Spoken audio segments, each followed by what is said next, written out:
Hi everyone, and welcome to this, my video on volumes of solids of revolution. Third time of recording it, third time lucky. Okay, my name's Darren from Maths Guru. Thanks very much for joining me for this specialist maths video. No, it doesn't matter if you don't do specialist maths. If you're interested about the formulas for the volumes of solids of revolutions, it's worldwide. You'll be fine. Now, behind me are my learning objectives. We're going to understand how to use integration to find the volume. Interesting. We're turning something that's two-dimensional into something that's three-dimensional when a curve is revolved around both the x and the y-axes. Now, everything I write on will be downloadable from mathsguru.com, free to sign up, and you can do me that massive favor of subscribing to my YouTube channel. I know, so needy. But who provides feedback on maths videos? No one, right? I'm recording this at the moment, sitting talking to myself. So subscribing just goes, hey dude, we watched your video, and leave a comment below if you found it useful. Now, this is basically a new concept, but I think it's relatively easy if you know some basic year 9 maths. And you're going to go, huh? Well, I don't want to ruin it, but it's coming up. All right, now the the process basically looks at taking small sections of curves, infinitesimally small, and revolving around the x or the y-axis. Okay, so if we were, let's say, to take a line.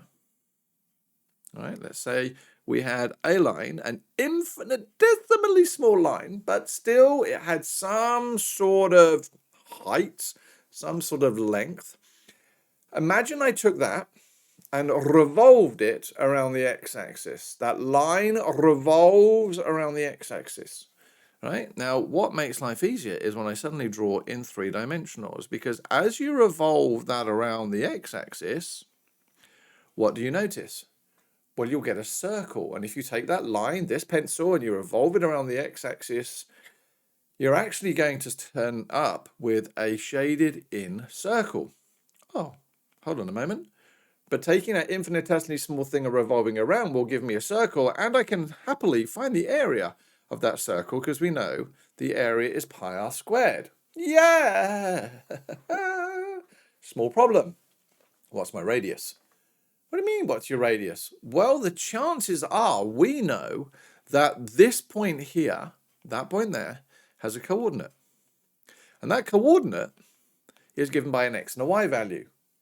And the y value happens to be the height, and it might turn out that the height would happen to be the radius. Because if we're revolving around that point there, then my radius is from the center to the edge of the circle given by that point there. And that point is a coordinate. Now, where would we get that coordinate from? I wonder where we get that Hold on a moment. A function. And pretty much, I just taught you the whole subject area. You're going to go, huh?